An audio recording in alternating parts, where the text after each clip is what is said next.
সময় হচ্ছে রাত 10:30। তো আমরা ডিনার করতে এসেছি। আজকে ডিনারটা বাবাই নিয়ে এসছে। 1 মাস বাদে মনে হয় অফিস গেছে, তো অফিস ফেরত আমাকে ফোন করে বললো কি খাবো। তো সেই সন্ধ্যাবেলার খাবারটা পৌঁছালো হচ্ছে রাত 10:30টার সময়। তো যাই হোক, আমাদের ডিনারটা এভাবেই হচ্ছে আর কি।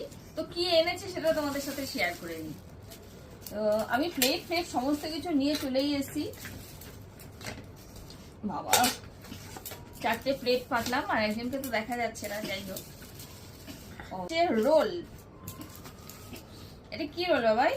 ও, আর একটা কথা, আর এইগুলো কোথা থেকে এনেছে জানো তো? বাবাই সেই কলেজের বন্ধুর দোকান থেকে। ফেমাস দোকান হচ্ছে রয়্যাল ইন্ডিয়া। ভীষণ ভালো খাবার করে। তোমরা কখনো এই দিকটায় গেলে এই দোকান থেকে খাবার খেতে পারো। এটা হচ্ছে সেক্টর 5। এটা